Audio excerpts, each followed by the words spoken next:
Top 5 decks for the KC Cup. We're going to go ahead and start out with the least suspenseful ones, so make our way up to the most suspenseful, because I'm pretty sure everyone knows what the top 3 or 4 decks of the format are right now. Number 1, we're going to start off with the best deck of the format, Rose Dragon. Black Rose has been dominating in tournaments, on ladder, in Clan Wars. It has been the best deck for a little while now, pretty much ever since it came out in the structure deck.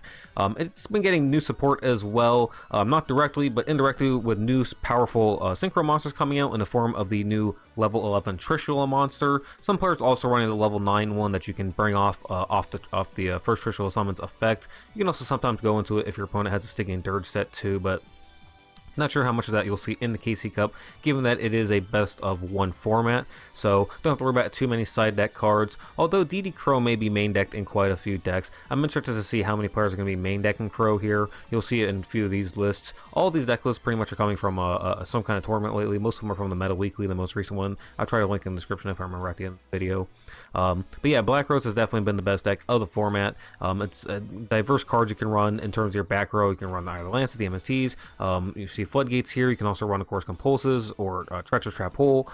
Number of different things you can go with in terms of your support card. Of course, you also have the OTK version here. You can also run the Yang Zing version if you want instead. That one's kind of been more popular lately, but maybe we're seeing a shift now with this one out. The most recent box coming out, right, with the Trishula monster, maybe we'll see a shift toward the plant one. Not sure, but it's interesting to see what we do see in the KC Cup. Also, remember, in the KC Cup, OTK decks do better, so maybe you'll see a little bit more of the plant OTK version as a result of that, just because people want to try to win duels as quickly as possible here. But nonetheless, though, I expect Black Rose to take up the majority of the top slots in the KC Cup, because it's just been the best deck for a while now, and expected to be hit on the ban list after the KC Cup.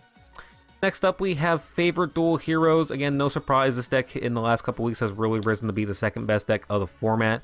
Given how much back row you have access to, it can shut down decks like Black Rose and Meklord sometimes, and it's really forced those decks to at times adapt to try to defeat this deck. It's really consistent with its skill. You can use it 3 times per duel, which is insane, discarding a hero from your hand to the grave to send one from the deck and then get your free Miracle Fusion. And then, of course, with the Liquid Soldier, you're getting your draw 2, discard 1, so you're constantly plussing off of it while digging for more back row cards to mess with your opponent. Really devastating deck, and it's been performing, as I said, really well in tournaments, on ladder, in Clan Wars, so I expect this deck to do very well in the KC Cup also. Another thing with this deck too is that you have access to so many different back row cards that you can run here. We see in this deck, you know, the common things like Book of Moon, but we also have like Chalice and Canadia. We also have a ton of one-ofs in here, Bottomless, Void Trap, Karma Cut, you know, Divine Wrath. There's so many different things in this deck you can run in terms of your back row cards to deal with whatever decks you're running into. So as the metagame adjusts and changes over the course of the weekend, especially in that final weekend of the KC Cup, I expect you know, the players running favorite duel heroes to be changing their back row accordingly to deal with the new threats that are coming up. Again, main deck DD Crow, interesting to see how much we'll see in this KC Cup. I expect to see a good amount of it.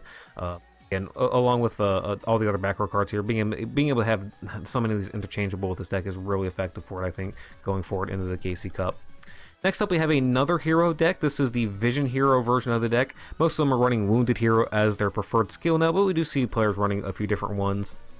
This is a deck that's totally different than the other hero deck, because we're not running any real actual back row with this deck. We have a number of hand traps here with the White Princess and the DD Crows, and we also have Mass Change in here to try to deal with our opponent's back row sometimes, you know, try to dodge their back row cards, but also go for those OTK plays off the Mass Change, which this deck can do very well when you combine the fact that you can go into multiple Sunrises with this thing and get the Miracle Fusion searches, and then you're getting the draw 2 plus, or the draw 2 discard off the Liquid Soldier effect. So this deck is really powerful. It can be disrupted though with just a simple MST, so do be careful about that. Your monster, your Vision Hero monster can get MST in your back row before you summon it, and that can really devastate your turn and set you down a card. But nonetheless, though, this deck is still really powerful, and I do expect to see some of them in the top cut of the KC Cup, because the deck has still been performing very well.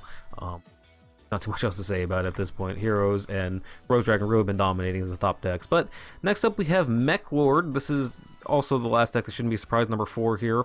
Meklord was the second best deck of the format when it first got its support cards behind Rose Dragon, but now after all this time, it's fallen behind the hero deck as sort of the third best deck of the format. It's still been doing pretty well though. Of course, you have you know, all your power plays here with the Meklord Obligado that destroys itself and brings out 2 Meklords from your deck. letting you go for those XYZ plays. Extremely powerful using the Dreadnought to go into that Super Quant monster, but also, of course, Gear Giant, the Heavy Armor Train. You got a lot of powerful XYZ monsters in this deck that you have access to. And when you combine that with the Triskelion monster and the crazy attack points and OTK potential that card poses, and even Wizel and being able to negate spell cards, this deck has a lot of good things going for it. And you can adapt to the situation, right? We see this deck in particular using 3 MST and 3 Forbidden Lance, really trying to do everything they can to avoid the Elemental Hero favorite dual back row and any of the other back row decks. Also even Storm in here too, so we have 7 cards in here. 7 spells to deal with our opponent's back row cards. Lots of ways to try to deal with it. So you'll definitely seeing this deck try to adapt as well to the situation. But I expect meklord to still do well in this situation here in the KC Cup. I do think it'll have some success here. Again, OTK decks do particularly well, and meklord being able to summon Triskelion and just finish off opponents so fast, I think will be beneficial for this deck going forward. And last but not least, this is the one I feel like was a little bit of a tougher pick, but I went with Phantom Knights here. So Phantom Knights had been doing better in tournaments even before the new ban list came out.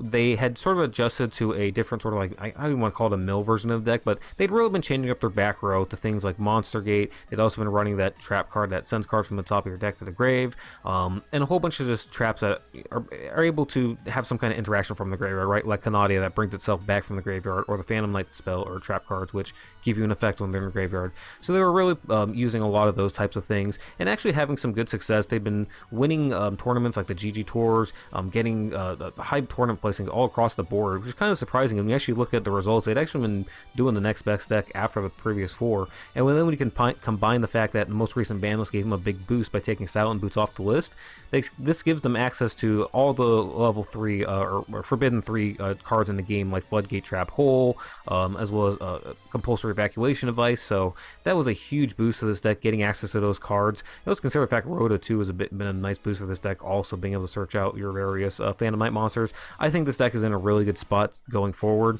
You have a lot of flexibility with this deck as well in terms of what back row cards you're using, so I definitely think that any deck that's running back row cards and has flexibility in which ones they run is going to have that sort of flexibility to switch out to whatever they need going forward as the KC Cup evolves in that final weekend. I think it's going to be a big boost to them, so interesting to see what this deck is able to do with that. So there's a few other decks that I thought could have fit into this last spot, because again, I feel like the top 4 decks here were pretty sorted out. Black Rose, the 2 hero decks, and meklord. But I think Phantom Knights could be the next best deck, at least going forward. I think they've been for the last few weeks, or secretly, and I think that going forward they'll probably continue to be one of the best decks until we get to that ban list. Anyways, we'll see what happens at the end of the KC Cup. Anyways, that's it for this episode. Thank you guys so much for watching. I appreciate it. Please leave a like and subscribe. It helps out the channel a lot, and you guys have a wonderful rest of the day.